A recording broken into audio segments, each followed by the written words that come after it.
ಆತ್ಮೀಯ ವಿದ್ಯಾರ್ಥಿಗಳೇ, ಮಂಡ್ಯ ಜಿಲ್ಲಾ ಸಮಾಜಶಾಸ್ತ್ರ ವೇದಿಕೆಯು ನೀವು ಇರುವಲ್ಲಿಗೆ ಸಮಾಜಶಾಸ್ತ್ರವನ್ನು ತಲುಪಿಸುವ ಈ ಪ್ರಯತ್ನದ ಭಾಗವಾಗಿ ಈ ವಿಡಿಯೋವನ್ನು ಜಿಲ್ಲೆಯ ಹಿರಿಯ ಉಪನ್ಯಾಸಕರ ತಂಡದೊಂದಿಗೆ ಸಿದ್ಧಗೊಳಿಸಿ ತಮ್ಮ ಮುಂದೆ ಪ್ರಸ್ತುತಪಡಿಸುತ್ತಿದ್ದೇವೆ. ವಿದ್ಯಾರ್ಥಿಗಳೇ, ನಾನು ನಿಮ್ಮ ರಮೇಶ್, ಸಮಾಜಶಾಸ್ತ್ರ ಉಪನ್ಯಾಸಕ, ಸರ್ಕಾರಿ ಪದವಿ ಪೂರ್ವ ಕಾಲೇಜು, ದುಗ್ನಳ್ಳಿ, ಮಳವಳ್ಳಿ ತಾಲೂಕು, ಮಂಡ್ಯ ಜಿಲ್ಲೆ. ನಮ್ಮ ವಿಳಾಸ msfmandia@gmail.com. ವಿದ್ಯಾರ್ಥಿಗಳೇ, ಮೊದಲನೇ ಅಧ್ಯಾಯದ 1 ಅಂಕದ ಪ್ರಶ್ನೆಗಳನ್ನು ಈಗ ನಾವು ಚರ್ಚಿಸ್ತಾ ಇದ್ದೀವಿ. ಮೊದಲನೇ ಪ್ರಶ್ನೆ ತಮ್ಮ ಮುಂದಿದೆ. ಡೆಮೋಗ್ರಫಿ ಎಂಬ ಪದವು ಹೇಗೆ ಉತ್ಪತ್ತಿಯಾಗಿದೆ? ಡೆಮೋಗ್ರಫಿ ಎಂಬ ಪದವು 2 ಗ್ರೀಕ್ ಪದಗಳಾದ ಡೆಮೋಸ್ ಮತ್ತು ಗ್ರಾಫೇನ್ ಎಂಬ ಪದಗಳಿಂದ ಉತ್ಪತ್ತಿಯಾಗಿದೆ. ಡೆಮೋಸ್ ಎಂದರೆ ಜನ, ಗ್ರಾಫೇನ್ ಎಂದರೆ ಚಿತ್ರಣ ಎಂಬುದಾಗಿದೆ. ಇನ್ನು ಎರಡನೇ ಪ್ರಶ್ನೆ, ಡೆಮೋಗ್ರಫಿ ಅಥವಾ ಜನಸಂಖ್ಯಾಶಾಸ್ತ್ರ ಎಂದರೇನು ಎಂಬ ಪ್ರಶ್ನೆಗೆ, ಡೆಮೋಗ್ರಫಿ ಎಂದರೆ ಜನಸಂಖ್ಯೆಯ ಕ್ರಮಬದ್ಧವಾದ ಅಧ್ಯಯನವಾಗಿದೆ ಅಥವಾ ಜನಸಂಖ್ಯೆಯ ಗಾತ್ರ, ಜನನ, ವಲಸೆ, ಸ್ತ್ರೀ ಪುರುಷರ ಸಂಖ್ಯೆ ಮತ್ತು ವಯೋರಚನೆ ಕುರಿತು ಅಧ್ಯಯನ ಮಾಡುವ ಶಾಸ್ತ್ರ. ಮೂರನೆಯ ಪ್ರಶ್ನೆ, ಡೆಮೋಗ್ರಫಿ ಎಂಬ ಪದವನ್ನು ಮೊದಲಿಗೆ ಪರಿಚಯಿಸಿದವರು ಯಾರು? ಉತ್ತರ, 1855ರಲ್ಲಿ ಅಚಿಲ್ ಗಿಲಿಯಾರ್ಡ್ ರವರು ಈ ಪದವನ್ನು, ಡೆಮೋಗ್ರಫಿ ಎಂಬ ಪದವನ್ನು ಮೊದಲನೇ ಬಾರಿಗೆ ಪರಿಚಯಿಸ್ತಾರೆ. ಹಾಗೆಯೇ 4ನೇ ಪ್ರಶ್ನೆ ವಿದ್ಯಾರ್ಥಿಗಳೇ, 2011ರ ಜನಗಣತಿಯಲ್ಲಿ ದಾಖಲಾದ ಲಿಂಗಾನುಪಾತ ಪ್ರಮಾಣವನ್ನು ತಿಳಿಸಿ. ದಯವಿಟ್ಟು ಪ್ರತಿ ಬಾರಿ ಪ್ರಶ್ನೆ ಕೇಳಿದಾಗ ನೀವು ಯಾವ ವರ್ಷದ ಜನಗಣತಿಯ ಕುರಿತು ಪ್ರಶ್ನೆ ಕೇಳಲಾಗಿದೆ ಅನ್ನೋದನ್ನು ನೀವು ದಯವಿಟ್ಟು ನೆನಪಲ್ಲಿ ಇಟ್ಕೋಬೇಕು. ಇಲ್ಲ ಅಂದರೆ ಹಿಂದಿನ ದಶಕದ ಜನಗಣತಿನ ಕುರಿತು ಪ್ರಶ್ನೆ ಕೇಳಿದಾಗ ನೀವು ತಪ್ಪು ಉತ್ತರ ನೀಡುವ ಸಾಧ್ಯತೆ ಹೆಚ್ಚಿರುತ್ತದೆ. ಹಾಗಾಗಿ 2011ರ ಜನಗಣತಿ ಅನ್ವಯ 1000 ಪುರುಷರಿಗೆ 940ರಷ್ಟು ಮಹಿಳೆಯರು ಎಂಬ ಉತ್ತರ ತಾವು ಬರೀಬೇಕಾಗ್ತದೆ. ಇನ್ನು ಪ್ರತಿ ಪ್ರಶ್ನೆ ಪತ್ರಿಕೆಯಲ್ಲಿ 1 ಅಥವಾ 2 ವಿಸ್ತರಿಸಿ ಬರೀರಿ ಅಂತಕ್ಕಂಥ ಪ್ರಶ್ನೆಗಳು ಕೇಳಲಾಗ್ತದೆ. ಅದರಲ್ಲಿ ಮೊದಲನೇ ಅಧ್ಯಾಯದಲ್ಲಿ UNPF ಅನ್ನು ವಿಸ್ತರಿಸಿ ಎಂಬ ಪ್ರಶ್ನೆಯನ್ನು ಕೇಳಲಾಗ್ತದೆ. ಯುನೈಟೆಡ್ ನೇಷನ್ಸ್ ಪಾಪ್ಯುಲೇಷನ್ ಫಂಡ್, ಕನ್ನಡದಲ್ಲಿ ಬರೆಯೋದಾದರೆ ಸಂಯುಕ್ತ ರಾಷ್ಟ್ರಗಳ ಜನಸಂಖ್ಯಾ ನಿಧಿ. ಇನ್ನು 6ನೇ ಪ್ರಶ್ನೆ, ಭಾರತ ಸರ್ಕಾರ ಕರ್ನಾಟಕದ ಯಾವ ಜಿಲ್ಲೆಯನ್ನು ಬೇಟಿ ಪಡಾವೋ ಬೇಟಿ ಬಚಾವೋ ಕಾರ್ಯಕ್ರಮಕ್ಕೆ ಆಯ್ಕೆ ಮಾಡಿಕೊಂಡಿದೆ? ಉತ್ತರ, ವಿಜಯಪುರ ಜಿಲ್ಲೆ. ಹಿಂದೆ ಇದನ್ನು ಬಿಜಾಪುರ ಅಂತೇಳಿ ಕರೀತಾ ಇದ್ರು. 7ನೇ ಪ್ರಶ್ನೆ, ಭಾರತಕ್ಕೆ ಕ್ರೈಸ್ತ ಧರ್ಮವನ್ನು ಪರಿಚಯಿಸಿದವರು ಯಾರು? ಕ್ರಿಸ್ತಶಕ 50ರಲ್ಲಿ ಸಂತ ಥಾಮಸ್ ಮತ್ತು ಸಂತ ಬಾರ್ತಲೋಮಿಯವರು ಪರಿಚಯಿಸ್ತಾರೆ ಕ್ರೈಸ್ತ ಧರ್ಮವನ್ನು. ಇನ್ನು 8ನೇ ಪ್ರಶ್ನೆ, ಏಕತೆ ಎಂದರೇನು? ನಾವೆಲ್ಲ ಒಂದು ಎಂಬ ಭಾವನೆಯನ್ನು ಸೂಚಿಸುವುದನ್ನೇ ಏಕತೆ ಎನ್ನುತ್ತಾರೆ. 9ನೇ ಪ್ರಶ್ನೆ, ಭಾರತದ ಪ್ರಾಚೀನ ಹೆಸರುಗಳಲ್ಲಿ ಒಂದನ್ನು ಹೆಸರಿಸಿ. ಇಲ್ಲಿ ವಿದ್ಯಾರ್ಥಿಗಳ ಅನುಕೂಲಕ್ಕಾಗಿ ನಾವು 3 ಉತ್ತರಗಳನ್ನು ನೀಡಿದ್ದೀವಿ. ನೀವು ಯಾವುದಾದ್ರೂ ಒಂದು ಉತ್ತರವನ್ನು 1 ಅಂಕಕ್ಕೆ ಕೊಡ್ಬೋದು. ಅದೇ ರೀತಿಯಲ್ಲಿ 2 ಅಂಕಕ್ಕೆ ಕೇಳಿದಾಗ ಯಾವುದಾದ್ರೂ 2 ಉತ್ತರಗಳನ್ನು ಬರೀಬೋದು ನೀವು. ಮೊದಲನೇದು ಭರತಖಂಡ, ಭರತವರ್ಷ, ಜಂಬೂ ದ್ವೀಪ. 10ನೇ ಪ್ರಶ್ನೆ, ಭಾರತವನ್ನು ಪ್ರವೇಶಿಸಿದ ಮೊದಲ ಯುರೋಪಿಯನ್ ವಸಾಹತುಶಾಹಿ ಯಾವುದು? ಉತ್ತರ, ಪೋರ್ಚುಗೀಸರು. ಇವರು ಭಾರತಕ್ಕೆ 1499ರಲ್ಲಿ ಪ್ರವೇಶವನ್ನು ಪಡೀತಾರೆ. ಹಾಗೆಯೇ 11ನೇ ಪ್ರಶ್ನೆ, ಯಾವ ವರ್ಷವನ್ನು ಜನಸಂಖ್ಯಾಶಾಸ್ತ್ರೀಯ ವಿಭಜಕ ವರ್ಷ ಎಂದು ಕರೆಯುತ್ತೇವೆ? ಉತ್ತರ, 1921. ಇನ್ನು 12ನೇ ಪ್ರಶ್ನೆ, ಮಕ್ಕಳ ಲಿಂಗಾನುಪಾತದಲ್ಲಿ ಅತ್ಯಂತ ಕಡಿಮೆ ಇರುವ ರಾಜ್ಯ ಯಾವುದು? ಉತ್ತರ, ಪಂಜಾಬ್ ರಾಜ್ಯ. 13ನೇ ಪ್ರಶ್ನೆ, ಭಾರತೀಯ ಸಂವಿಧಾನವು ಎಷ್ಟು ಭಾಷೆಗಳನ್ನು ತನ್ನ ಅಧಿಕೃತ ಭಾಷೆಗಳೆಂದು ಘೋಷಿಸಿದೆ? ಉತ್ತರ, 22 ಭಾಷೆಗಳು. 14ನೇ ಪ್ರಶ್ನೆ, ಯಾವುದಾದರೊಂದು ಇಂಡೋ ಆರ್ಯನ್ ಭಾಷೆಯನ್ನು ತಿಳಿಸಿ. ವಿದ್ಯಾರ್ಥಿಗಳಿಗೆ ಇಲ್ಲಿ ನಿಮಗೆ ಹಲವು ಇಂಡೋ ಆರ್ಯನ್ ಭಾಷೆಗಳನ್ನು ನೀಡಲಾಗಿದೆ. ತಾವು ಯಾವುದಾದ್ರೂ ಒಂದನ್ನು ಬಳಸ್ಬೋದಾಗಿರ್ತದೆ. ಉತ್ತರದಲ್ಲಿ ನಾವು ಕೊಟ್ಟಿರತಕ್ಕಂಥದ್ದು ಸಂಸ್ಕೃತ, ಹಿಂದಿ, ಬೆಂಗಾಲಿ, ಮರಾಠಿ, ಗುಜರಾತಿ, ಒರಿಯಾ, ಪಂಜಾಬಿ, ಅಸ್ಸಾಮಿ. 15ನೇ ಪ್ರಶ್ನೆ, ಯಾವುದಾದರೂ ಒಂದು ದ್ರಾವಿಡ ಭಾಷೆಯನ್ನು ತಿಳಿಸಿ. ತಮಗೆ ನೆನಪಿರಬೇಕು, ದ್ರಾವಿಡ ಭಾಷೆ ಅಂದ ಕೂಡಲೇ ದಕ್ಷಿಣ ರಾಜ್ಯಗಳಲ್ಲಿ ಬಳಸ್ತಕ್ಕಂಥ ಭಾಷೆ ಆಗಿರ್ತದೆ. ನಾವು ನೀವು ಮಾತಾಡ್ತಕ್ಕಂಥ ಕನ್ನಡ, ತೆಲುಗು, ತಮಿಳು, ಮಲಯಾಳಂ ಆಗಿರ್ತದೆ. ಯಾವುದಾದ್ರು ಒಂದನ್ನು ತಾವು ನಮೂದಿಸ್ಬೋದು. ಹಾಗೆಯೇ ಯಾವ ವರ್ಷ ಭಾರತ ಸರ್ಕಾರವು ಕನ್ನಡ ಭಾಷೆಯನ್ನು ಶಾಸ್ತ್ರೀಯ ಭಾಷೆ ಎಂದು ಘೋಷಿಸಿತು? ಕನ್ನಡ ಭಾಷೆಯನ್ನು 2008ರಲ್ಲಿ ಭಾರತ ಸರ್ಕಾರ ಶಾಸ್ತ್ರೀಯ ಸ್ಥಾನಮಾನವನ್ನು ನೀಡಿದೆ. ಇನ್ನು 17ನೇ ಪ್ರಶ್ನೆ, ಔಪಚಾರಿಕ ಜನಸಂಖ್ಯಾ ಶಾಸ್ತ್ರ ಎಂದರೇನು? ಉತ್ತರ: ಜನಸಂಖ್ಯೆಯ ಬೆಳವಣಿಗೆ ಮತ್ತು ಅದರ ಸಂಯೋಜನೆಗಳಲ್ಲಾಗುವ ಬದಲಾವಣೆಗಳನ್ನು ಪೂರ್ವಭಾವಿಯಾಗಿ ತಿಳಿಸಲು ಸೂಕ್ತವಾದ ಗಣಿತಶಾಸ್ತ್ರೀಯ ವಿಧಾನದ ಮೂಲಕ ಪರಿಮಾಣಾತ್ಮಕ ವಿಶ್ಲೇಷಣೆಯನ್ನು ಔಪಚಾರಿಕ ಜನಸಂಖ್ಯಾ ಶಾಸ್ತ್ರ ಎನ್ನುವರು. ಹಾಗೆಯೇ 18ನೇ ಪ್ರಶ್ನೆನ ನೀವು ನೋಡಿದ್ರೆ, ಸಾಮಾಜಿಕ ಜನಸಂಖ್ಯಾ ಶಾಸ್ತ್ರ ಎಂದರೇನು?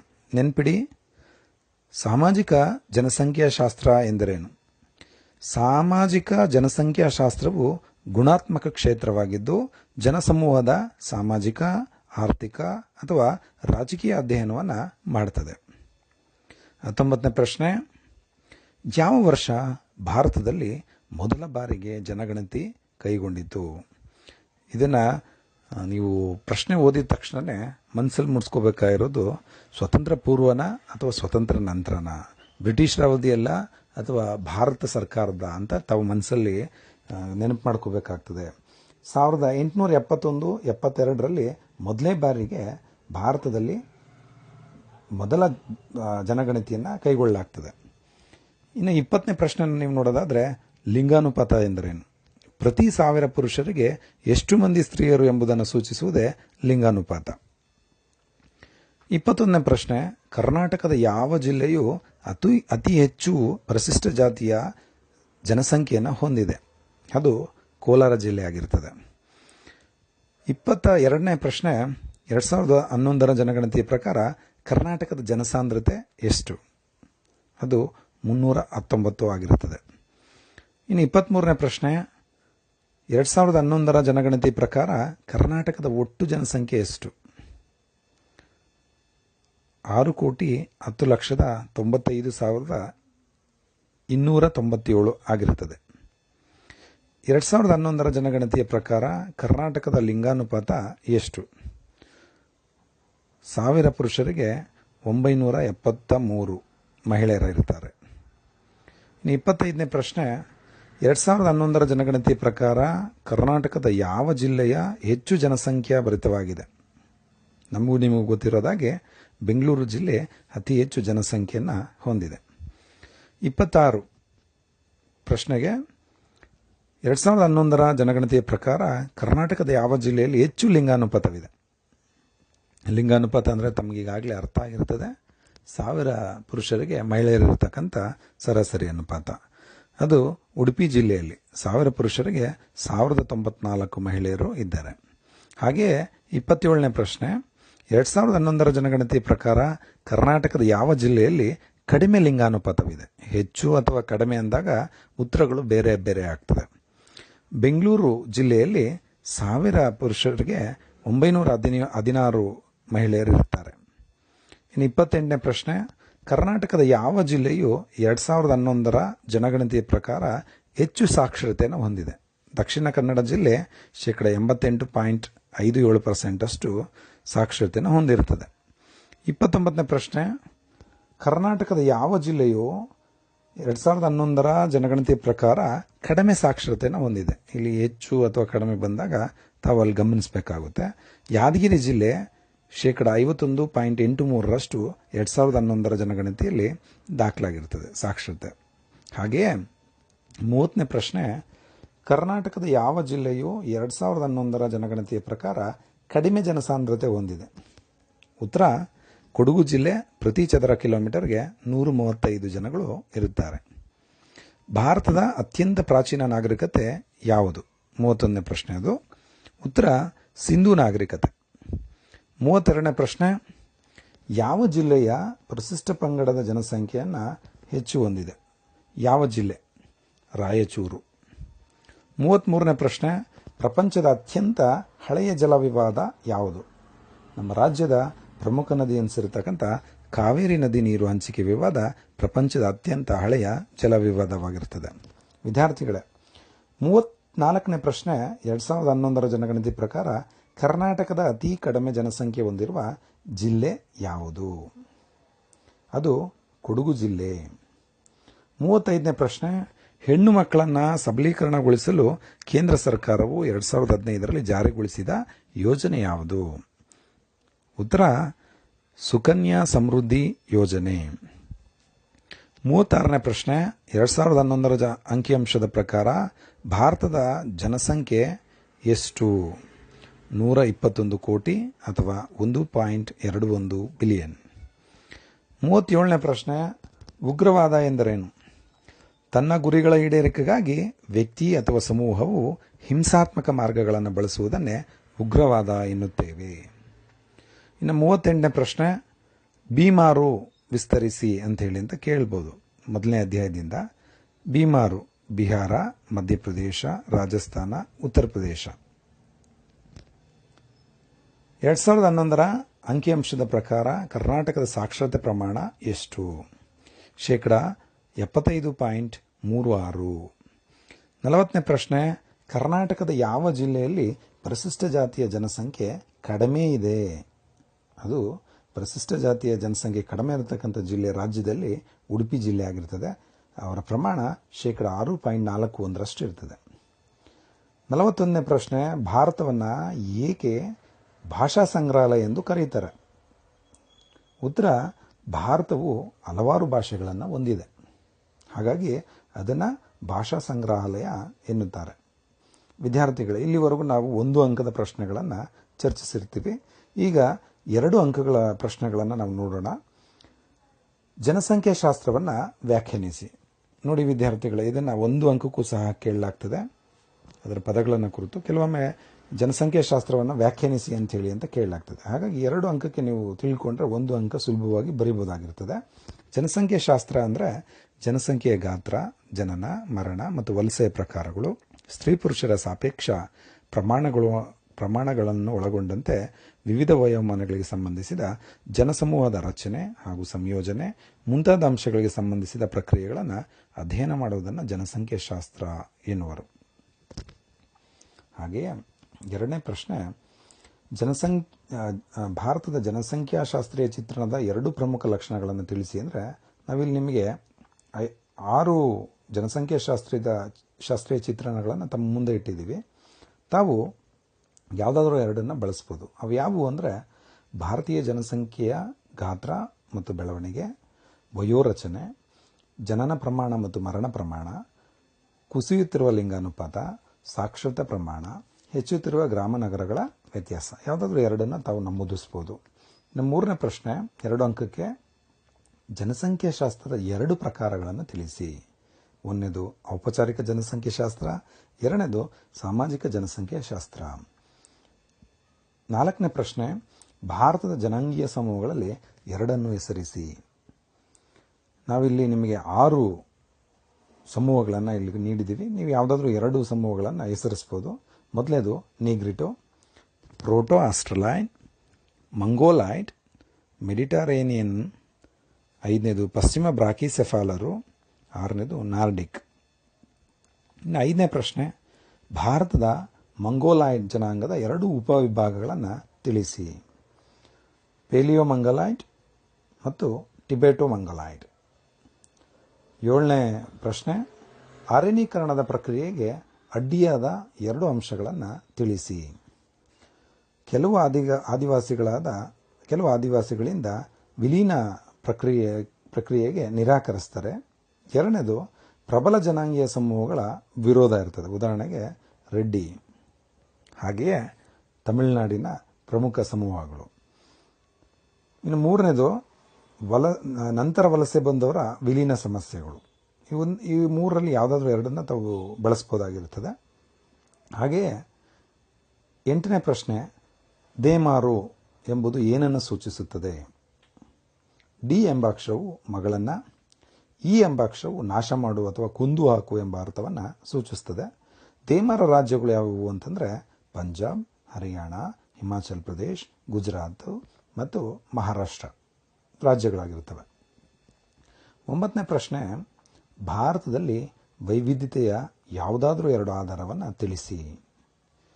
ಮೊದಲನೇ ವೈವಿಧ್ಯತೆ ಪ್ರಾಂತೀಯ ವೈವಿಧ್ಯತೆ, ಎರಡನೇದು ಭಾಷಾ ವೈವಿಧ್ಯತೆ, ಮೂರನೇದು ಧಾರ್ಮಿಕ ವೈವಿಧ್ಯತೆ, ನಾಲ್ಕನೇದು ಸಾಂಸ್ಕೃತಿಕ ಮತ್ತು ಜನಾಂಗೀಯ ವೈವಿಧ್ಯತೆ. ಯಾವುದಾದ್ರೂ ಎರಡನ್ನು ತಾವು ಬಳಸ್ಬೋದು.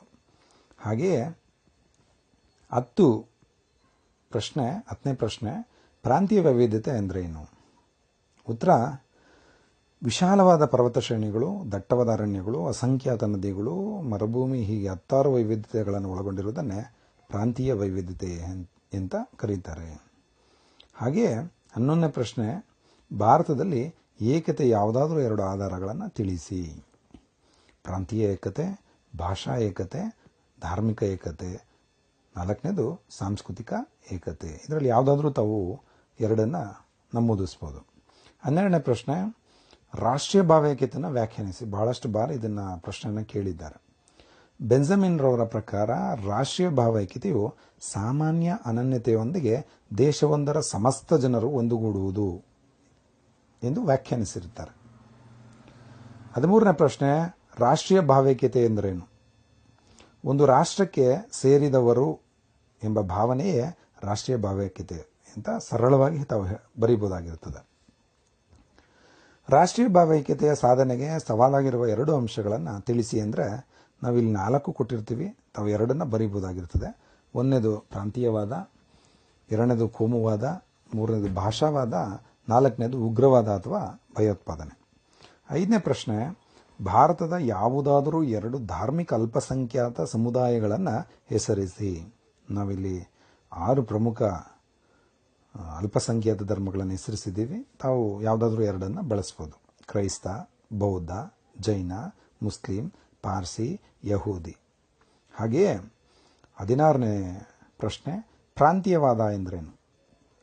ರಾಷ್ಟ್ರದ ಹಿತ ಕಡೆಗಣಿಸಿ ತಮ್ಮ ಪ್ರದೇಶದ ಬಗ್ಗೆ ಅತಿಯಾದ ಒಲವು ಹೊಂದಿರುವುದಕ್ಕೆ ಪ್ರಾಂತೀಯವಾದ ಎನ್ನುತ್ತೇವೆ. 17ನೇ ಪ್ರಶ್ನೆ ಕೋಮುವಾದ ಎಂದರೇನು? ಬಹಳ ಮುಖ್ಯವಾಗಿರ್ತಕ್ಕಂಥ ಪ್ರಶ್ನೆ ವಿದ್ಯಾರ್ಥಿಗಳಿದು. ಒಂದು ಕೋಮು ಅಥವಾ ಧರ್ಮಕ್ಕೆ ಸೇರಿದ ಜನರು ಇನ್ನೊಂದು ಕೋಮು ಅಥವಾ ಧರ್ಮಕ್ಕೆ ಸೇರಿದ ಜನರ ವಿರುದ್ಧ ಹೊಂದಿರುವ ದ್ವೇಷಪೂರಿತ ಭಾವನೆಗಳೇ ಕೋಮುವಾದ ಎನ್ನುತ್ತೇವೆ. ದ್ವೇಷಪೂರಿತ ಭಾವನೆಗಳೇ ಕೋಮುವಾದ ಎನ್ನುತ್ತೇವೆ. ಇನ್ನು 18ನೇ ಪ್ರಶ್ನೆ ಭಾಷಾವಾದ ಎಂದರೇನು? ತಮ್ಮ ಭಾಷೆಯ ಬಗ್ಗೆ ವಿಶೇಷ ಒಲವು ಹೊಂದಿರುವುದು, ಇತರ ಭಾಷೆಗಳ ಬಗ್ಗೆ ದ್ವೇಷ ಭಾವನೆಯನ್ನು ಹೊಂದಿರುವುದನ್ನು ಭಾಷಾವಾದ ಎನ್ನುತ್ತೇವೆ. ಹಾಗೆಯೇ 19ನೇ ಪ್ರಶ್ನೆಯನ್ನು ನೀವು ನೋಡಿದ್ರೆ ರಾಷ್ಟ್ರೀಯ ಭಾವೈಕ್ಯತೆಯನ್ನು ಬಲಪಡಿಸಬಲ್ಲ 2 ಕ್ರಮಗಳನ್ನು ತಿಳಿಸಿ ಅಂತೇಳಿ ಅಂತ ಕೇಳಿದ್ರೆ ಅದರಲ್ಲಿ ನೀವು ಬರೀಬೇಕಾಗಿರತಕ್ಕಂಥ ಉತ್ತರ ಪ್ರಾಥಮಿಕ ಹಂತದಿಂದ ವಿಶ್ವವಿದ್ಯಾನಿಲಯಗಳ ಹಂತದಲ್ಲಿ ರಾಷ್ಟ್ರೀಯ ಭಾವೈಕ್ಯತೆಯನ್ನು ಪ್ರವರ್ತಿಸಲು ಪಠ್ಯಕ್ರಮಗಳನ್ನು ಪುನರ್ರಚನೆ ಮಾಡುವುದು. 2ನೇ ಅಂಶ ಔಪಚಾರಿಕ ಶಿಕ್ಷಣದ ಜೊತೆಗೆ ರಾಷ್ಟ್ರೀಯ ಭಾವೈಕ್ಯತೆಯನ್ನು ಪ್ರೇರೇಪಿಸುವ ಹಾಗೂ ಪಠ್ಯೇತರ ಚಟುವಟಿಕೆಗಳಿಗೆ ಪ್ರೋತ್ಸಾಹವನ್ನು ನೀಡ್ತಕ್ಕಂಥದ್ದು. ಇನ್ನು 20ನೇ ಪ್ರಶ್ನೆ 2 ಅಂಕದ್ದು ಜನಸಂಖ್ಯೆಯ ಲಾಭಾಂಶ ಎಂದರೇನು? ಒಟ್ಟು ಜನಸಂಖ್ಯೆಯಲ್ಲಿ ಯುವಕರ ಸಂಖ್ಯೆ ಹೆಚ್ಚಾಗಿರುವುದು, ಇದರಿಂದ ದೊರೆಯಬಹುದಾದ ಅನುಕೂಲವನ್ನು ಜನಸಂಖ್ಯೆಯ ಲಾಭಾಂಶ ಎನ್ನುವರು. ಹಾಗೆಯೇ 21ನೇ ಪ್ರಶ್ನೆಗೆ ತಾವು ನೋಡೋದಾದರೆ ಮಕ್ಕಳ ಲಿಂಗಾನುಪಾತವು ಕುಸಿಯಲು ಕಾರಣವಾದ ಯಾವುದಾದ್ರೂ 2 ಅಂಶಗಳನ್ನು ತಿಳಿಸಿ. ಅದಕ್ಕೆ ಉತ್ತರ 1ನೇದು ಹೆಣ್ಣು ಶಿಶು ಹತ್ಯೆ, 2ನೇದು ಬಾಲ್ಯದಲ್ಲಿ ಹೆಣ್ಣು ಮಕ್ಕಳ ಪೋಷಣೆ ನಿರ್ಲಕ್ಷಿಸುವುದು, 3ನೇದು ಪ್ರಸವ ಪೂರ್ವ ಲಿಂಗ ಪತ್ತೆ ತಂತ್ರಜ್ಞಾನದ ದುರ್ಬಳಕೆ ಅಂದರೆ ಸೋನೋಗ್ರಾಮ್. 22ನೇ ಪ್ರಶ್ನೆ ಅವಲಂಬನಾ ಅನುಪಾತ ಎಂದರೇನು? ಬಹಳಷ್ಟು ಸರಿ ಇದನ್ನು ನಾವು ಪರೀಕ್ಷೆಯಲ್ಲಿ ನೋಡಿರ್ತೀವಿ ಈ ಪ್ರಶ್ನೆನ. 14 ವರ್ಷಕ್ಕಿಂತ ಕಡಿಮೆ ವಯಸ್ಸಿನ ಹಾಗೂ 65 ವರ್ಷ ಮೇಲ್ಪಟ್ಟ ಜನಸಂಖ್ಯೆ 15ರಿಂದ 65 ವಯೋಮಾನದ ಮೇಲೆ ಅವಲಂಬಿತರಾಗಿರ್ತಕ್ಕಂಥ ಸ್ಥಿತಿನ ಅವಲಂಬನಾ ಅನುಪಾತ ಎನ್ನುವರು. ಇನ್ನು 23ನೇ ಪ್ರಶ್ನೆಯನ್ನು ನಾವು ನೋಡೋದಾದರೆ ಯಾವುದಾದ್ರೂ 2 ಶಾಸ್ತ್ರೀಯ ಭಾಷೆಗಳನ್ನು ತಿಳಿಸಿ. ತಮಿಳು 2004ರಲ್ಲಿ ಶಾಸ್ತ್ರೀಯ ಸ್ಥಾನಮಾನವನ್ನು ಪಡೆಯುತ್ತದೆ, ಸಂಸ್ಕೃತ 2005ರಲ್ಲಿ, ಹಾಗೆಯೇ ಕನ್ನಡ ಮತ್ತು ತೆಲುಗು 2008ರಲ್ಲಿ ಶಾಸ್ತ್ರೀಯ ಸ್ಥಾನಮಾನವನ್ನು ಪಡೆಯುತ್ತದೆ, 2013ರಲ್ಲಿ ಮಲಯಾಳಂ, ಹಾಗೆಯೇ 2014ರಲ್ಲಿ ಒರಿಯಾ ಭಾಷೆ ಶಾಸ್ತ್ರೀಯ ಸ್ಥಾನಮಾನವನ್ನು ಪಡೆದಿದೆ. ಯಾವುದಾದ್ರೂ 2 ತಾವು ನಮೂದಿಸ್ಬೋದು. ಹಾಗೆಯೇ 24ನೇ ಪ್ರಶ್ನೆನ ತಾವು ನೋಡಿದ್ರೆ ಯಾವುದಾದ್ರೂ 2 ಆಸ್ಟ್ರಿಕ್ ಭಾಷೆಗಳನ್ನು ಹೆಸರಿಸಿ ಅಥವಾ ತಿಳಿಸಿ ಅಂತ ಕೇಳಲಾಗ್ತದೆ. ಮುಂಡಾರಿ, ಸಂತಾಲಿ, ಮೈಥಿಲಿ, ಡೋಗ್ರಿ. 25ನೇ ಪ್ರಶ್ನೆ, ಹಿಂದೂ ಧರ್ಮದ 2 ಪಂಥಗಳನ್ನು ತಿಳಿಸಿ. ಹಿಂದೂ ಧರ್ಮದ 2 ಪಂಥಗಳು ಅಂತಂದರೆ ಶೈವ, ವೈಷ್ಣವ, ಶಾಕ್ತೇಯ. ಯಾವುದಾದ್ರೂ 2 ತಾವು ನಮೂದಿಸ್ಬೋದು. ಹಾಗೆ 26ನೇ ಪ್ರಶ್ನೆಗೆ ಇಸ್ಲಾಂ ಧರ್ಮದ 2 ಪಂಥಗಳನ್ನು ತಿಳಿಸಿ. ಶಿಯಾ ಮತ್ತು ಸುನ್ನಿ. 27ನೇ ಪ್ರಶ್ನೆ, ಕ್ರೈಸ್ತ ಧರ್ಮದ 2 ಪಂಥಗಳನ್ನು ತಿಳಿಸಿ. Roman Catholic, Protestant. 28ನೇ ಪ್ರಶ್ನೆ, ಜೈನ ಧರ್ಮದ 2 ಪಂಥಗಳನ್ನು ತಿಳಿಸಿ. ಶ್ವೇತಾಂಬರ ಮತ್ತು ದಿಗಂಬರ. 29ನೇ ಪ್ರಶ್ನೆ, ಬೌದ್ಧ ಧರ್ಮದ 2 ಪಂಥಗಳನ್ನು ತಿಳಿಸಿ. ಹೀನಯಾನ, ಮಹಾಯಾನ. ನೋಡಿ ವಿದ್ಯಾರ್ಥಿಗಳೇ, ಇವೆರಡೂ ಧರ್ಮಗಳ ಪಂಥಗಳನ್ನು ಬರೆಯುವಾಗ ಬಹಳಷ್ಟು ಬಾರಿ ವಿದ್ಯಾರ್ಥಿಗಳು ಗೊಂದಲಕ್ಕೆ ಒಳಗಾಗ್ತಾರೆ. ಜೈನ ಧರ್ಮ, ಜೈನ ಅಂದಿದ ತಕ್ಷಣ ಶ್ವೇತ, ದಿಗ ನೆನಪಲ್ಲಿರಬೇಕು. ಆವಾಗ ನಿಮಗೆ ಜೈನ ಧರ್ಮದ ಬಗ್ಗೆ ಬರೆಯುವಾಗ ಶ್ವೇತಾಂಬರರು, ದಿಗಂಬರರು ಬರೆಯೋದಕ್ಕೆ ಸುಲಭ ಆಗ್ತದೆ. ಅದೇ ರೀತಿಯಲ್ಲಿ ಬೌದ್ಧ ಧರ್ಮವನ್ನು ಬರೆಯುವಾಗ ಹೀನ, ಮಹಾ. ಬೌದ್ಧ, ಹೀನ, ಮಹಾ. ಈ ರೀತಿ ನೀವು ನೆನಪಲ್ಲಿ ಇಟ್ಕೊಂಡ್ರೆ ಈ ಪ್ರಶ್ನೆಗಳಿಗೆ ಗೊಂದಲಗಳಿಲ್ಲದೆ ತಾವು ಸರಿಯಾದ ಉತ್ತರವನ್ನು ನಮೂದಿಸಬಹುದಾಗಿರ್ತದೆ. ಇನ್ನು 30ನೇ ಪ್ರಶ್ನೆ, ಹಿಂದೂ ಧರ್ಮದ 2 ಮಹಾಕಾವ್ಯಗಳನ್ನು ತಿಳಿಸಿ. ಹಿಂದೂ ಧರ್ಮದ 2 ಮಹಾಕಾವ್ಯಗಳೆಂದರೆ ಅದು ರಾಮಾಯಣ ಮತ್ತು ಮಹಾಭಾರತ. ವಿದ್ಯಾರ್ಥಿಗಳೇ, ಇಲ್ಲಿವರೆಗೆ ನಾವು 1 ಮತ್ತು 2 ಅಂಕದ ಪ್ರಶ್ನೆಗಳನ್ನು ನಾವು ನೋಡಿದ್ದೀವಿ. ಈಗ ವಿದ್ಯಾರ್ಥಿಗಳೇ, ಸಮಯದ ಕೊರತೆಯಿಂದಾಗಿ ನಾನು ನಿಮಗೆ 5 ಮತ್ತು 10 ಅಂಕದ ಕುರಿತಾಗಿ ಕೇವಲ ಪ್ರಮುಖವಾದಂಥ ಅಂಶಗಳನ್ನು ನಾನು ನಿಮ್ಮ ಮುಂದೆ ಇಡೋಕ್ಕೆ ಇಷ್ಟಪಡ್ತೀನಿ. ನೀವು ಇದನ್ನು ಹಿಂದೆ ನಡೆದಂಥ ಯೂಟ್ಯೂಬ್ ತರಗತಿಗಳನ್ನು ಆಧರಿಸಿ ಮತ್ತು ಪುಸ್ತಕಗಳ ನೆರವಿನಿಂದ ಆಧರಿಸಿ ತಾವು ದಯವಿಟ್ಟು ಇಲಾಖೆ ಕೊಟ್ಟಿರತಕ್ಕಂಥ ಪಠ್ಯಪುಸ್ತಕವನ್ನು ತಪ್ಪದೆ ಓದಬೇಕಾಗುತ್ತೆ.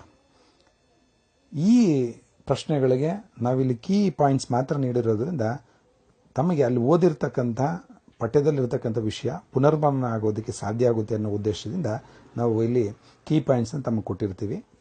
ಡಾಕ್ಟರ್ BS ಗುಹಾರ್ ಅವರು ವರ್ಗೀಕರಿಸಿರುವ ಜನಾಂಗೀಯ ಸಮೂಹಗಳನ್ನು ತಿಳಿಸಿ ಅಂತೇಳಿ ಅಂತ ನಿಮಗೆ ಕೇಳಿದ್ರೆ ದಯವಿಟ್ಟು ನೆನಪಿಡಿ ವಿದ್ಯಾರ್ಥಿಗಳೇ, ಇಲಾಖೆ ನೀಡಿರತಕ್ಕಂಥ 100ಕ್ಕೆ 100 ಪಡೆದಿರತಕ್ಕಂಥ ವಿದ್ಯಾರ್ಥಿಗಳ ಉತ್ತರಗಳನ್ನು ತಾವು ದಯವಿಟ್ಟು ಒಂದು ಸರಿ ನೋಡಬೇಕಾಗುತ್ತೆ. ಹೇಗೆ 5ಕ್ಕೆ 5 ಉತ್ತರಗಳನ್ನು ಪಡೀತಾರೆ, ಬರೀತಕ್ಕಂಥ ವಿಧಾನ ಯಾವುದು, ತಾವು ಬರೀತಕ್ಕಂಥ ಪ್ರಮಾಣ ಯಾವುದು ಅಂತೇಳಿ ಅಂತ ಇಲಾಖೆಯ ವೆಬ್ಸೈಟಲ್ಲಿ PU ಇಲಾಖೆ ವೆಬ್ಸೈಟಲ್ಲಿ ನೀಡಿರತಕ್ಕಂಥ 100ಕ್ಕೆ 100 ಉತ್ತರವನ್ನು ಪಡೆದಿರತಕ್ಕಂಥ ವಿದ್ಯಾರ್ಥಿಗಳ ಉತ್ತರ ಪತ್ರಿಕೆಗಳನ್ನು ತಾವು ದಯವಿಟ್ಟು ಒಂದ್ಸರಿ ಅವಲೋಕಿಸಬೇಕು ಅಂತೇಳಿ ಈ ಸಂದರ್ಭದಲ್ಲಿ ತಮ್ಮ ಗಮನಕ್ಕೆ ತರಕ್ಕೆ ಇಚ್ಛೆ ಪಡ್ತೀನಿ. ನೋಡಿ, 5 ಅಂಕಗಳ ಪ್ರಶ್ನೆಯಲ್ಲಿ ಮೊದಲನೇದಾಗಿ ಡಾಕ್ಟರ್ BS ಗುಹಾರ್ ಅವರು ವರ್ಗೀಕರಿಸಿರುವ ಜನಾಂಗೀಯ ಸಮೂಹಗಳನ್ನು ತಿಳಿಸಿ ಅಂತಂದರೆ ಭಾರತದಲ್ಲಿ ಡಾಕ್ಟರ್ BS ಗುಹಾರ್ ಅವರು 6 ಜನಾಂಗೀಯ ಸಮೂಹಗಳನ್ನು ಗುರುತಿಸ್ತಾರೆ. ಅದರಲ್ಲಿ ನೀಗ್ರಿಟೋ, ಪ್ರೋಟೋ ಆಸ್ಟ್ರಲೈಡ್, ಮಂಗೋಲೈಟ್, ಮೆಡಿಟರೇನಿಯನ್ನರು, ಪಶ್ಚಿಮ ಬ್ರಾಕಿಸೆಫಾಲರು, ನಾರ್ಡಿಕರು. ಹಾಗೆಯೇ 2ನೇ ಪ್ರಶ್ನೆ 5 ಅಂಕಕ್ಕೆ ಆರ್ಯನೀಕರಣ ಪ್ರಕ್ರಿಯೆಯನ್ನು ಕುರಿತು ಬರೆಯಿರಿ. ಆರ್ಯನೀಕರಣ ಅಂತಂದರೆ ಆರ್ಯನರು ತಮ್ಮ ಜೀವನ ಶೈಲಿ, ಪರಂಪರೆ ಮತ್ತು ಸಂಸ್ಕೃತಿಯನ್ನು ಇಲ್ಲಿನ ಮೂಲ ಜನರ ಸಂಸ್ಕೃತಿಗಳ ಮೇಲೆ ಏರುವ ಪ್ರಯತ್ನವನ್ನು ಆರ್ಯನೀಕರಣ ಅಂತೇಳಿ ಅಂತ ನಾವು ಕರಿಬೋದಾಗಿರ್ತದೆ. ದನಗಾಯಿಗಳಾಗಿರತಕ್ಕಂಥ ಆರ್ಯನರು ಸಿಂಧೂ ನಾಗರಿಕತೆಗಡೆಗೆ ಬಂದು ಅಲ್ಲಿ ಗ್ರಾಮಗಳಲ್ಲಿ ನೆಲೆನಿಲ್ಲಿಸ್ತಾರೆ. ಹಲವಾರು ಬಗೆಯ ಗೃಹೋದ್ಯೋಗಗಳನ್ನು ಮಾಡಿಕೊಂಡು ಶಾಶ್ವತವಾಗಿ ಅವರು ನೆಲೆ ನಿಲ್ತಕ್ಕಂಥ ಪ್ರಯತ್ನವನ್ನು ಮಾಡ್ತಾರೆ. ಹಾಗೆಯೇ ಇವರು ಪ್ರಾರಂಭದಲ್ಲಿ ಇಲ್ಲಿನ ಮೂಲ ನಿವಾಸಿಗಳೊಂದಿಗೆ ಸಂಘರ್ಷಕ್ಕೊಳಗಾಗ್ತಾರೆ. ನೀವು ಮಾತಾಡೋ ಹಾಗೆ ಯಾರೇ ಹೊರಗಡೆಯಿಂದ ಬಂದರೂ ಸ್ವಾಂಗೀಕರಣ ಅಷ್ಟು ಸುಲಭ ಅಲ್ಲ, ವಿರೋಧಗಳಿರ್ತವೆ. ಹಾಗೆ ಇವರು ಸಹ ವಿರೋಧವನ್ನು ವ್ಯಕ್ತಪಡಿಸ್ತಾರೆ, ಅದು ಸಂಘರ್ಷಕ್ಕೆ ಕಾರಣ ಆಗ್ತದೆ. ಅದೇ ರೀತಿಯಲ್ಲಿ ಆರ್ಯರು ಭಾರತಕ್ಕೆ ಬಂದಾಗ ಇಲ್ಲಿನ ಮೂಲ ನಿವಾಸಿಗಳನ್ನು ಕೀಳು ಭಾವನೆಯಿಂದ ಕಂಡು ಅವರನ್ನು ದಸ್ಯರು, ಅನಾರ್ಯರು ಅಂತೇಳಿ ಅಂತ ಕರೀತಾರೆ. ಹಾಗೆಯೇ ಇವರು ಇಲ್ಲಿನ ಸಾಮಾಜಿಕ ಸಂಪರ್ಕ, ಅಂತರ್ಭೋಜನ ಸಂಬಂಧಗಳ ಮೇಲೆ ಪ್ರಭಾವವನ್ನು ಬೀರ್ತಾರೆ. ಇನ್ನು 5ನೇ ಅಂಶ ನೀವು ನೋಡೋದಾದರೆ ಕಾಲಾಂತರದಲ್ಲಿ ಇವರು ಸಾಮಾಜಿಕ ವ್ಯವಸ್ಥೆಯನ್ನು ಅಂದರೆ ಇಲ್ಲಿನ ಸಾಮಾಜಿಕ ವ್ಯವಸ್ಥೆಯನ್ನು ಶ್ರೇಣೀಕೃತಗೊಳಿಸ್ತಾರೆ. ಏಣಿ ಶ್ರೇಣಿಯ ಆಕಾರದಲ್ಲಿ ತಾವು ಕಲ್ಪನೆ ಮಾಡ್ಕೋಬೋದು. ಪ್ರಮುಖವಾಗಿ ಇವರು 4 ವರ್ಣಗಳನ್ನು ಸೃಷ್ಟಿಸ್ತಾರೆ ಅಂತೇಳಿ ಅಂತ ಹೇಳ್ತಾರೆ. ಅದರಲ್ಲಿ ಮೊದಲನೇದು ರಾಜನ್ಯ, ಬ್ರಾಹ್ಮಣರು, ವೈಶ್ಯರು, ಶೂದ್ರರು. ಹಾಗೆಯೇ ಅರಣ್ಯೀಕರಣದ ಪ್ರಕ್ರಿಯೆಯ ಪ್ರಮುಖ ತೊಡಕುಗಳನ್ನು ವಿವರಿಸಿ. ವಿಲೀನಕ್ಕೆ ಬುಡಕಟ್ಟು ವರ್ಗಗಳ ವಿರೋಧ, ವಿಲೀನಕ್ಕೆ ಪ್ರಬಲ ಸಮೂಹಗಳ ವಿರೋಧ, ನಂತರ ವಲಸೆ ಬಂದವರ ವಿಲೀನದ ಸಮಸ್ಯೆಗಳು. ಇದರ ಕುರಿತು ತಾವು ದಯವಿಟ್ಟು ವಿವರಣೆಯನ್ನು ಬರೀಬೇಕಾಗ್ತದೆ. ಪಾಯಿಂಟ್ಸ್ ಬರೆದ್ರೆ ತಮಗೆ 5 ಅಂಕಕ್ಕೆ 2 ಅಂಕ ಮಾತ್ರ ಸಿಗ್ತದೆ. ಇನ್ನು 4ನೇ ಪ್ರಶ್ನೆ ನೀವು ನೋಡಿದ್ರೆ, ಭಾರತದ ವೈವಿಧ್ಯತೆಯ ಸ್ವರೂಪವನ್ನು ವಿವರಿಸಿ. ಭಾರತೀಯ ನೆಲದಲ್ಲಿ ತಾವು ಭೌಗೋಳಿಕ ವೈವಿಧ್ಯತೆಯನ್ನು ತಾವು ಗಮನಿಸ್ಬೋದು. ಹಾಗೆಯೇ ಭಾಷಾ ವೈವಿಧ್ಯತೆ, ಹಾಗೆಯೇ ಧಾರ್ಮಿಕ ವೈವಿಧ್ಯತೆ ಮತ್ತು ಸಾಂಸ್ಕೃತಿಕ ಮತ್ತು ಜನಾಂಗೀಯ ವೈವಿಧ್ಯತೆಯನ್ನು ತಾವು ಗಮನಿಸ್ಬೋದು. ನಾನು ಕೀ ಪಾಯಿಂಟ್ಸ್ ಮಾತ್ರ ಇಲ್ಲಿ ಹೇಳಿರ್ತೀನಿ. ತಾವು ವಿವರಣೆಯನ್ನು ದಯವಿಟ್ಟು ಪುಸ್ತಕವನ್ನು ಓದಿ ಅದನ್ನು ವಿಮರ್ಶಿಸಿ ಬರೆಯುವಂಥ ಕೌಶಲ್ಯವನ್ನು ತಾವು ಹೊಂದಬೇಕಾಗ್ತದೆ. ಇನ್ನು 5ನೇ ಪ್ರಶ್ನೆ, ಭಾರತದ ಏಕತೆಯ ಸ್ವರೂಪವನ್ನು ವಿವರಿಸಿ. ಏಕತೆ ನಾವೆಲ್ಲ ಒಂದು ಅಥವಾ ನಾವು ಎಂಬ ಭಾವನೆಯನ್ನು ಸೂಚಿಸ್ತದೆ. ಅದರಲ್ಲಿ ಪ್ರಾಂತೀಯ ಏಕತೆ, ಭಾಷಾ ಏಕತೆ, ಧಾರ್ಮಿಕ ಏಕತೆ, ಸಾಂಸ್ಕೃತಿಕ ಏಕತೆ ಇವನ್ನ ತಾವು ವಿವರಣೆ ಕೊಡಬೇಕು ಅಂತೇಳಿ ಅಂತ ಮತ್ತೊಮ್ಮೆ ತಮ್ಮ ಗಮನಕ್ಕೆ ತರ್ತಾ ಇದ್ದೀನಿ. ಇನ್ನು 6ನೇ ಪ್ರಶ್ನೆ, ರಾಷ್ಟ್ರೀಯ ಭಾವೈಕ್ಯತೆಯನ್ನು ಬಲಪಡಿಸಲು ಸಂಪೂರ್ಣಾನಂದರವರು ಸಮಿತಿಯು ನೀಡಿರತಕ್ಕಂಥ ಸಲಹೆಗಳು. ಈ ಪ್ರಶ್ನೆಗೆ ರಾಷ್ಟ್ರೀಯ ಭಾವೈಕ್ಯತೆಯನ್ನು ಸಾಧಿಸೋದಕ್ಕೆ ಕೇಂದ್ರ ಶಿಕ್ಷಣ ಸಚಿವಾಲಯ 1961ರಲ್ಲಿ, ದಯವಿಟ್ಟು ಇದನ್ನು ಸರಿಪಡಿಸ್ಕೋಬೇಕು, 61ರಲ್ಲಿ ಡಾಕ್ಟರ್ ಸಂಪೂರ್ಣಾನಂದರವರ ಅಧ್ಯಕ್ಷತೆಯಲ್ಲಿ ರಾಷ್ಟ್ರೀಯ ಭಾವೈಕ್ಯತೆ ಸಮಿತಿಯನ್ನು ರಚಿಸಲಾಗ್ತದೆ. ಸಮಿತಿಯು ಪ್ರಮುಖ ಅಂಶಗಳು ಈ ರೀತಿಯಾಗಿರ್ತದೆ. ಅವು ಯಾವುವು ಅಂತಂದರೆ, ಪ್ರಾಥಮಿಕ, ಮಾಧ್ಯಮಿಕ, ಕಾಲೇಜು, ವಿಶ್ವವಿದ್ಯಾಲಯಗಳ ಹಂತದಲ್ಲಿ ಪಠ್ಯಕ್ರಮವನ್ನು ಧರ್ಮನಿರಪೇಕ್ಷವಾಗಿ ಪುನರ್ರಚಿಸ್ತಕ್ಕಂಥದ್ದು. ಔಪಚಾರಿಕ ಶಿಕ್ಷಣದ ಜೊತೆಗೆ ರಾಷ್ಟ್ರೀಯ ಭಾವೈಕ್ಯತೆಯನ್ನು ಪ್ರೇರೇಪಿಸ್ತಕ್ಕಂಥ ಪಠ್ಯೇತರ ಚಟುವಟಿಕೆಗಳನ್ನು ಪ್ರೋತ್ಸಾಹ ನೀಡ್ತಕ್ಕಂಥದ್ದು. ಹಾಗೆಯೇ ಪಠ್ಯಪುಸ್ತಕಗಳಲ್ಲಿ ಸುಧಾರಣೆಯನ್ನು ತರುವುದರಿಂದ ವಿದ್ಯಾರ್ಥಿಗಳಲ್ಲಿ ನಿಜವಾದ ರಾಷ್ಟ್ರೀಯ ದೃಷ್ಟಿಕೋನವನ್ನು ಬೆಳೆಸೋದಕ್ಕೆ ಸಹಾಯಕ ಆಗ್ತದೆ. ಇದಲ್ಲದೆ ಜನರಲ್ಲಿ ಸಾಂಸ್ಕೃತಿಕ ಪರಂಪರೆಯನ್ನು ಅರಿಯೋದಕ್ಕೆ ಅವಕಾಶ ಸಿಕ್ಕಂಗಾಗುತ್ತೆ. ಇದರಿಂದ ತಮ್ಮ ದೇಶದ ಕುರಿತು ಹೆಮ್ಮೆಯನ್ನು ಮೂಡೋದಕ್ಕೆ ಸಹಾಯಕ ಆಗ್ತದೆ. ಅದೇ ರೀತಿಯಲ್ಲೇ ಸಾಮೂಹಿಕ ಪ್ರಾರ್ಥನೆ, ಸಭೆ, ಹಾಗೆಯೇ ಗೌರವಾನ್ವಿತ ನಾಯಕರಿಂದ ವಿಶೇಷ ಉಪನ್ಯಾಸಗಳನ್ನು ಹಮ್ಮಿಕೊಳ್ಳೋದ್ರ ಮೂಲಕ ಜನರನ್ನು ಒಂದು ಮಾಡಲಿಕ್ಕೆ ಸಹಾಯ ಆಗ್ತದೆ. ಇನ್ನು ಮತ್ತೊಂದು ಪ್ರಶ್ನೆ 5 ಅಂಕದ್ದು ನೀವು ನೋಡೋದಾದರೆ, ಬೀಮಾರು ಮತ್ತು ದೇಮಾರು ಕುರಿತು ಟಿಪ್ಪಣಿಯನ್ನು ಬರೀರಿ ಅಂತ ಕೇಳಲಾಗ್ತದೆ. ಇದ್ರ ಕುರಿತು ತಾವು ಬರೀಬೇಕಾದ ಸಂದರ್ಭದಲ್ಲಿ ನಾವೊಂದು ಸಂಕ್ಷಿಪ್ತ ಮಾಹಿತಿನ ಇಲ್ಲಿ ಮುಂದೆ ಇಟ್ಟಿದ್ದೀವಿ. ದಯವಿಟ್ಟು ಪುಸ್ತಕಗಳ ಆಧಾರದ ಮೇಲೆ ತಾವು ವಿವರಣೆಯನ್ನು ನೀಡಬೇಕಾಗ್ತದೆ. ಬೀಮಾರು 2001ರ ಜನಗಣತಿಯ ವರದಿಗಳು ಬೀಮಾರು ರಾಜ್ಯಗಳಲ್ಲಿ ಜನಸಂಖ್ಯಾತ್ಮಕ ಸಮಸ್ಯೆಗಳ ಮೂಲವಿರುವುದನ್ನು ಗುರುತಿಸಿವೆ. ಬೀಮಾರು ರಾಜ್ಯಗಳು ಯಾವುವು ಅಂತಂದರೆ ಬಿಹಾರ, ಮಧ್ಯಪ್ರದೇಶ, ರಾಜಸ್ಥಾನ, ಉತ್ತರ ಪ್ರದೇಶ. ಈ ರಾಜ್ಯಗಳು ಭಾರತದ ಒಟ್ಟು ಜನಸಂಖ್ಯೆಯಲ್ಲಿ 39% ಜನಸಂಖ್ಯೆಯನ್ನು ಹೊಂದಿದೆ.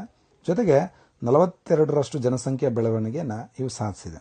ಅಂದರೆ ಬೀಮಾರು ಅಂತಕ್ಕಂಥದ್ದು ಹಿಂದಿಯಲ್ಲಿ ಬೀಮಾರ್ ಅಂದರೆ ಜ್ವರ ಅಂತೇಳಿ ಅಂತ ಅರ್ಥ. ಅಂದರೆ ಅನಭಿವೃದ್ಧಿ ಹೊಂದಿರತಕ್ಕಂಥ ರಾಜ್ಯಗಳು ಅಂತೇಳಿ ಅಂತ ತಾವು ಗುರುತಿಸ್ಬೋದು. ಮತ್ತು ಹೆಚ್ಚು ಸಮಸ್ಯೆಯನ್ನು ಹೊಂದಿರತಕ್ಕಂಥದ್ದು, ಜನಸಂಖ್ಯೆ ಹೆಚ್ಚಿದ್ರೂ ಅಭಿವೃದ್ಧಿ ದೃಷ್ಟಿಕೋನದಲ್ಲಿ ತಾವು ನೋಡಿದಾಗ ಅನೇಕ ಸಮಸ್ಯೆಗಳನ್ನು ಹೊಂದಿರತಕ್ಕಂಥ ರಾಜ್ಯಗಳಾಗಿರ್ತವೆ. ಹಾಗೆಯೇ ದೇಮಾರು 2001 ಜನಗಣತಿಯ ದತ್ತಾಂಶಗಳನ್ನು ಆಧರಿಸಿ ನೀವು ನೋಡೋದಾದರೆ ಇದು ಸಂಕ್ಷಿಪ್ತ ನಾಮಧೇಯ ದೇಮಾರು. ಆದರೆ ಅದನ್ನು ವಿಸ್ತರಿಸಿ ಬರೆದ್ರೆ ಆಂಗ್ಲ ಭಾಷೆಯಲ್ಲಿ ಡಿ ಅಂದರೆ ಮಗಳು ಅಂತ ಅರ್ಥ. ಈ ಅಂತಕ್ಕಂಥ ಅಕ್ಷರ ಎಲಿಮಿನೇಷನ್ ಅಂತೇಳಿ ಇಂಗ್ಲೀಷಲ್ಲಿ ಕರಿತೀವಿ. ಕನ್ನಡದಲ್ಲಿ ನಾಶ ಮಾಡು ಎಂಬ ಅರ್ಥವನ್ನು ಇದು ಸೂಚಿಸುತ್ತೆ. ಎಲ್ಲಿ ಹೆಣ್ಣು ಮಕ್ಕಳನ್ನ ಕೊಲ್ಲಾಗ್ತದೆ ಅಂತ ರಾಜ್ಯಗಳು ಯಾವುದಂದರೆ ಪಂಜಾಬ್, ಹರಿಯಾಣ, ಹಿಮಾಚಲ ಪ್ರದೇಶ, ಗುಜರಾತ್, ಮಹಾರಾಷ್ಟ್ರ ರಾಜ್ಯಗಳಲ್ಲಿ ಈ ದೇಮಾರು ರಾಜ್ಯಗಳ ವ್ಯಾಪ್ತಿಗೆ ಇವು ಬರ್ತವೆ. ಮಕ್ಕಳ ಲಿಂಗಾನುಪಾತದಲ್ಲಿ ಇಲ್ಲಿ ಅಪಾರವಾದಂಥ ಇಳಿಕೆ ಇರುತ್ತದೆ. ಈ ರಾಜ್ಯಗಳಲ್ಲಿ ಹೆಣ್ಣು ಭ್ರೂಣ ಹತ್ಯೆ ಪ್ರಮಾಣ ಹೆಚ್ಚಿರುತ್ತದೆ. ಇನ್ನು 8ನೇ ಪ್ರಶ್ನೆ, ಪ್ರಾಂತೀಯತೆಯ ಪರಿಣಾಮಗಳನ್ನು ವಿವರಿಸಿ. ಪ್ರಾಂತೀಯತೆ ಆಗೋದ್ರಿಂದ ಅದರ ಪರಿಣಾಮ ಏನಾಗ್ತದೆ? ಇಲ್ಲಿ ಕೀ ಪಾಯಿಂಟ್ಸ್ ಕೊಟ್ಟಿರ್ತೀವಿ ವಿದ್ಯಾರ್ಥಿಗಳೇ. ಇದನ್ನು ತಾವು ಪುಸ್ತಕವನ್ನು ಪೂರ್ತಿ ಓದುವುದರ ಮೂಲಕ, ವಿಮರ್ಶೆಗೊಳಪಡಿಸುವುದರ ಮೂಲಕ ಬರೀಬೇಕಾಗ್ತದೆ. ಸಮಯದ ಅಭಾವದಿಂದ ನಾವು ಕೀ ಪಾಯಿಂಟ್ಸ್ನ ರಚಿಸಿ ತಮ್ಮ ಮುಂದೆ ಇಟ್ಟಿರ್ತೀವಿ.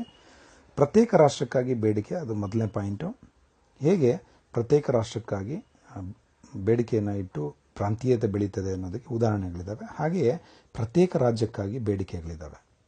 ಅದೇ ರೀತಿ ಪೂರ್ಣ ಪ್ರಮಾಣದ ರಾಜ್ಯಕ್ಕಾಗಿ ಬೇಡಿಕೆಗಳಿದ್ದಾವೆ. ಹಾಗೆಯೇ ಅಂತಾರಾಜ್ಯ ವಿವಾದಗಳಿದ್ದಾವೆ. ಹೇಗೆ ಅಂತಾರಾಜ್ಯ ವಿವಾದಗಳು ಪ್ರಾಂತೀಯತೆಯನ್ನು ಸೃಷ್ಟಿ ಮಾಡ್ತವೆ ಅಂತಕ್ಕಂಥದ್ದನ್ನು ವಿವರಿಸಬೇಕಾಗುತ್ತೆ. ಇನ್ನು 9ನೇ ಪ್ರಶ್ನೆ, ಜನಸಂಖ್ಯಾಶಾಸ್ತ್ರವನ್ನು ವ್ಯಾಖ್ಯಾನಿಸಿ ಭಾರತದ ಜನಸಂಖ್ಯಾಶಾಸ್ತ್ರೀಯ ಚಿತ್ರಣದ ಪ್ರಮುಖ ಲಕ್ಷಣಗಳನ್ನು ವಿವರಿಸಿ. ಜನಸಂಖ್ಯೆಯ ಗಾತ್ರ, ಜನನ, ಮರಣ ಮತ್ತು ವಲಸೆ ಪ್ರಮಾಣ, ಸ್ತ್ರೀ ಪುರುಷರ ಸಂಖ್ಯೆ ಮತ್ತು ವಯೋರಚನೆ ಕುರಿತು ಅಧ್ಯಯನ ಮಾಡುವ ಶಾಸ್ತ್ರಕ್ಕೆ ಜನಸಂಖ್ಯಾಶಾಸ್ತ್ರ ಎನ್ನುವರು. ಈ ಪ್ರಶ್ನೆಗೆ ಭಾರತದ ಜನಸಂಖ್ಯಾಶಾಸ್ತ್ರೀಯ ಚಿತ್ರಣ ಪ್ರಮುಖ ಲಕ್ಷಣಗಳನ್ನು ನಾವು ನೋಡೋದಾದರೆ, ಮೊದಲನೇ ಪಾಯಿಂಟು ಭಾರತ ಜನಸಂಖ್ಯಾ ಗಾತ್ರ ಮತ್ತು ಬೆಳವಣಿಗೆ. ಇಲ್ಲಿ ನೀವು ವಿವರಣೆ ಕೊಡಬೇಕಾಗುತ್ತೆ. 10 ಮಾರ್ಕ್ಸ್ಗೆ ಇದನ್ನು ಕೇಳಿದಾಗ ದಯವಿಟ್ಟು ಇದು 10 ಮಾರ್ಕ್ಸ್ದು ಪ್ರಶ್ನೆ ಮನಸ್ಸಲ್ಲಿರಲಿ.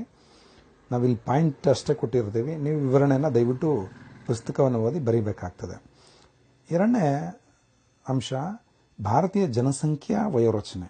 ಎಷ್ಟು ಜನಸಂಖ್ಯೆ ಇದೆ ಮತ್ತು ವಯೋರಚನೆ ಹೇಗಿದೆ, ಯುವಕರ ಸಂಖ್ಯೆ ಹೇಗಿದೆ, ಅವಲಂಬನ ಅನುಪಾತ ಹೇಗಿದೆ, ವಯೋವೃದ್ಧರ ಪ್ರಮಾಣ ಹೇಗಿದೆ, ದಶಕದಿಂದ ದಶಕ ಹೇಗೆ ಅದು ಬದಲಾವಣೆಗಳಾಗಿದ್ದಾವೆ ಅನ್ನೋದನ್ನು ತಾವು ಬರಿಬೇಕಾಗುತ್ತೆ.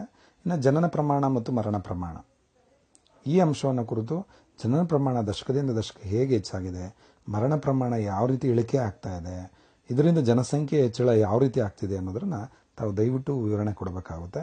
ಅದೇ ರೀತಿ ಭಾರತದಲ್ಲಿ ಹೆಚ್ಚುತ್ತಿರುವ ಸಾಕ್ಷರತೆಯ ಪ್ರಮಾಣ, ದಶಕದಿಂದ ದಶಕಕ್ಕೆ ಭಾರತದಲ್ಲಿ ಸಾಕ್ಷರತೆ ಪ್ರಮಾಣ ಹೆಚ್ಚಾಗ್ತಾ ಹೋಗಿದೆ, ಅದನ್ನು ವಿವರಿಸಬೇಕಾಗುತ್ತೆ ಇಲ್ಲಿ ನೀವು. ಹಾಗೆಯೇ ಹೆಚ್ಚುತ್ತಿರುವ ಗ್ರಾಮೀಣ ನಗರಗಳ ವ್ಯತ್ಯಾಸ. ಇವತ್ತು ಭಾರತ ನಗರಗಳ ಬೆಳವಣಿಗೆ ದಶಕದಿಂದ ದಶಕಕ್ಕೆ ಹೆಚ್ಚಾಗ್ತಾ ಇರೋದನ್ನು ನಾವು ಕಾಣ್ಬೋದಾಗಿರುತ್ತದೆ. 69% ಗ್ರಾಮೀಣ ಜನರು ವಾಸ ಮಾಡ್ತಿದ್ರೆ, ಇನ್ನು ಉಳಿದಿರತಕ್ಕಂಥ ಸಂಖ್ಯೆ ನಗರಗಳಲ್ಲಿ ವಾಸ ಇರತಕ್ಕಂಥದ್ದನ್ನು ತಾವು ಪಠ್ಯವನ್ನು ಅಧ್ಯಯನ ಮಾಡಿದಾಗ ಕಂಡು ಬರ್ತದೆ. ವಿದ್ಯಾರ್ಥಿಗಳೇ, ಇದು ಕೇವಲ ಕೀ ಪಾಯಿಂಟ್ಸ್ ಅಷ್ಟೇ. ತಾವು ವಿವರಣೆಯನ್ನು ಪಠ್ಯಪುಸ್ತಕದ ನೆರವನ್ನು ಪಡ್ಕೋಬೇಕಾಗ್ತದೆ. ಇನ್ನು 9ನೇ ಪ್ರಶ್ನೆ, ಭಾರತದಲ್ಲಿ ಕ್ರೈಸ್ತ ಧರ್ಮ ಮತ್ತು ಇಸ್ಲಾಂ ಧರ್ಮಗಳ ಬೆಳವಣಿಗೆಯನ್ನು ವಿವರಿಸಿ. ವಿದ್ಯಾರ್ಥಿಗಳೇ, ಇಲ್ಲಿ ತಾವು ಎರಡನ್ನೂ ಸೇರಿಸಿ ಕೊಟ್ಟಾಗ 10 ಅಂಕಕ್ಕೆ ಬರ್ತದೆ, ಅಥವಾ ಒಂದನ್ನು ಕೇಳಿದಾಗ 5 ಅಂಕಗಳಿಗೆ ಇರ್ತದೆ. ಹಾಗಾಗಿ ದಯವಿಟ್ಟು ಇದರದ್ದು ಸಂಕ್ಷಿಪ್ತ ಮಾಹಿತಿ ತಮ್ಮ ಮುಂದಿಟ್ಟಿರ್ತೀವಿ. ತಾವು ಪಠ್ಯಪುಸ್ತಕದ ನೆರವು ಪಡ್ಕೊಂಡು ವಿಸ್ತೃತವಾಗಿ ಬರೀತಕ್ಕಂಥ ಅಭ್ಯಾಸವನ್ನು ಬೆಳೆಸ್ಕೋಬೇಕಾಗುತ್ತೆ. ಭಾರತದಲ್ಲಿ ಹಲವಾರು ಧರ್ಮಗಳನ್ನು ಕಾಣ್ಬೋದಾಗಿರ್ತದೆ. ಕೆಲವು ಧರ್ಮಗಳು ಇಲ್ಲೇ ಬೆಳೆದು ಮತ್ತು ಕೆಲವು ಧರ್ಮಗಳು ಹೊರಗಡೆಯಿಂದ ಬಂದರೂ ಬಲಿಷ್ಠವಾಗಿ ನಮ್ಮ ನೆಲದಲ್ಲೇ ಬೆಳವಣಿಗೆಯನ್ನು ಕಂಡಿದ್ದಾವೆ. ಅದರಲ್ಲಿ ಕ್ರೈಸ್ತ ಧರ್ಮ, ಸಂತ ಥಾಮಸ್ ಮತ್ತು ಸಂತ ಬಾರ್ತಲೋಮಿ ಅವರು ಭಾರತಕ್ಕೆ ಕ್ರಿಸ್ತಶಕ 50ರಲ್ಲಿ ಕ್ರೈಸ್ತ ಧರ್ಮವನ್ನು ಪರಿಚಯ ಮಾಡುತ್ತಾರೆ. ನಾವು ಕ್ರೈಸ್ತ ಧರ್ಮದ ಬಗ್ಗೆ ಮಾತಾಡ್ತಾ ಇದ್ದೀವಿ. ಹಾಗೆ ಮುಂಬೈಗೆ ಸೇರಿರತಕ್ಕಂಥ ಕಲ್ಯಾಣ ಪ್ರದೇಶ ಕ್ರೈಸ್ತ ಧರ್ಮದ ಪ್ರಧಾನ ಕೇಂದ್ರ ಆಗಿತ್ತು.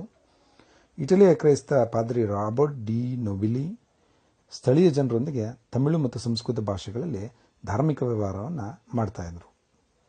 ಬ್ರಾಹ್ಮಣರೊಂದಿಗೆ ಇವರು ಸಂಸ್ಕೃತದಲ್ಲೇ ವ್ಯವಹಾರವನ್ನು ಮಾಡ್ತಾಯಿದ್ರು. ಜೊತೆಗೆ ಕ್ರೈಸ್ತ ಧರ್ಮ ಪ್ರಚಾರ ಆಗಬೇಕು ಅಂತಕ್ಕಂಥ ಉದ್ದೇಶದಿಂದ ಹಿಂದೂ ಸಮಾಜದ ಮೇಲ್ಸ್ತರವರನ್ನು ಮನವೊಲಿಸಿ ಮತಾಂತರ ಮಾಡ್ತಾಯಿದ್ರು. 17ನೇ ಶತಮಾನದ ಅಷ್ಟೊತ್ತಿಗೆ ಡಿ ನೊಬಿಲಿಯವರು ಅವರ ಸಂಗಡಿಗರು ಸುಮಾರು 1,50,000 ಜನರನ್ನು ಮತಾಂತರಗೊಳಿಸಿರ್ತಾರೆ ಭಾರತದ ನೆಲದಲ್ಲಿ. ಹಾಗೆಯೇ ಇಸ್ಲಾಂ ಧರ್ಮ, ಅರಬ್ ಮತ್ತು ಪರ್ಷಿಯನ್ ವಲಸೆಗಾರರು ಭಾರತದ ಕರಾವಳಿ ಉದ್ದಕ್ಕೂ ನೆಲೆಸಿ ಮುಸ್ಲಿಮೇತರರ ಮಹಿಳೆಯರನ್ನು ವಿವಾಹ ಆಗ್ತಾರೆ. ಇದರಿಂದ ಕೊಂಕಣ ಪ್ರದೇಶದಲ್ಲಿ ನವಾಯಿತರು ಅಂದರೆ ನಾಟಿಯ, ಮಲಬಾರ್ನಲ್ಲಿ ಮಾಪಿಳೆ ಹೊಸ ಸಮೂಹ ಉಗಮವಾಗೋದಕ್ಕೆ ಕಾರಣ ಆಗ್ತದೆ. ಹಾಗೆಯೇ ಇರಾಕ್ನಿಂದ ಉಚ್ಚಾಟಿತರಾಗಿರ್ತಕ್ಕಂಥ ಅಥವಾ ಅಡುಗು ಮುಳುಗಿ ತೀರ ಸೇರಿರ್ತಕ್ಕಂಥ ಅರಬ್ರು ತಮಿಳು ಮಹಿಳೆಯರೊಂದಿಗೆ ವಿವಾಹ ಆಗ್ತಾರೆ. ಪೂರ್ವ ತಮಿಳುನಾಡಲ್ಲಿ ಆ ಕರಾವಳಿಯ ಭಾಗದಲ್ಲಿ ಲಬ್ಬೆ ಮುಸ್ಲಿಂ ಸಮುದಾಯ ಈ ಒಂದು ಕಾರಣಕ್ಕಾಗಿ ಬೆಳವಣಿಗೆಯನ್ನು ಹೊಂದಿದೆ. ಇನ್ನು 13-14ನೇ ಶತಮಾನಗಳಲ್ಲಿ ಪಂಜಾಬ್, ಕಾಶ್ಮೀರ, ದಖನ್, ಪೂರ್ವ ಮತ್ತು ಪಶ್ಚಿಮ ಭಾರತದಲ್ಲಿ ಹಲವಾರು ಧರ್ಮ ಪ್ರಚಾರಕ ಕಾರ್ಯಗಳು ನಡೀತವೆ. ಇದಲ್ಲದೆ ಕತ್ತಿಯ ಬಲ ಪ್ರಯೋಗದಿಂದನೂ ಸಹ ಮತಾಂತರ ಪ್ರಕ್ರಿಯೆ ನಡೀತದೆ. ಆದರೆ ಇದು ಜನಸಮೂಹದಲ್ಲಿ ದ್ವೇಷವನ್ನು ಬೆಳೆಸುತ್ತೆ. ಹಾಗಾಗಿ ಓಲೈಕೆ ಮಾರ್ಗವನ್ನು ಬಳಸಲಾಗ್ತದೆ. ಇದಲ್ಲದೆ ನಿಮಗೆ ಮತ್ತೊಂದು ಪ್ರಶ್ನೆಯನ್ನು ನೀವು ನೋಡೋದು, ಇದು ಪ್ರಮುಖ ಪ್ರಶ್ನೆ. ಇದು ರಾಷ್ಟ್ರೀಯ ಭಾವೈಕ್ಯತೆಯನ್ನು ವ್ಯಾಖ್ಯಾನಿಸಿ ರಾಷ್ಟ್ರೀಯ ಭಾವೈಕ್ಯತೆಯನ್ನು ಸಾಧಿಸುವಲ್ಲಿ ಎದುರಾಗಿರುವ ಸವಾಲುಗಳನ್ನು ವಿವರಿಸಿ. ವಿದ್ಯಾರ್ಥಿಗಳು, ಇದು 10 ಅಂಕದ ಪ್ರಮುಖ ಪ್ರಶ್ನೆ. ತಾವು ದಯವಿಟ್ಟು ಇದನ್ನು ದೀರ್ಘವಾಗಿ ಅಧ್ಯಯನ ಮಾಡಬೇಕು, ಬರೆಯುವಂಥ ಅಭ್ಯಾಸವನ್ನು ಮಾಡಬೇಕು. ಮೊದಲನೇದು ವ್ಯಾಖ್ಯಾನ ಇದೆ. ಬೆಂಜಮಿನ್ ಪ್ರಕಾರ ರಾಷ್ಟ್ರೀಯ ಭಾವೈಕ್ಯತೆಯು ದೇಶವೊಂದರ ಸಮಸ್ತ ಜನರು ಇಂದು ಒಂದು ಸಾಮಾನ್ಯ ಅನನ್ಯತೆಯೊಂದಿಗೆ ಸ್ವಾಂಗೀಕರಣಗೊಳಿಸುವ ಪ್ರಕ್ರಿಯೆ ಅಂತೇಳಿ ಅಂತ ತಾವು ಬರೀಬೋದಾಗಿರ್ತದೆ. ಹಾಗೆಯೇ ರಾಷ್ಟ್ರೀಯ ಭಾವೈಕ್ಯತೆಗೆ ಅಥವಾ ಏಕತೆಗೆ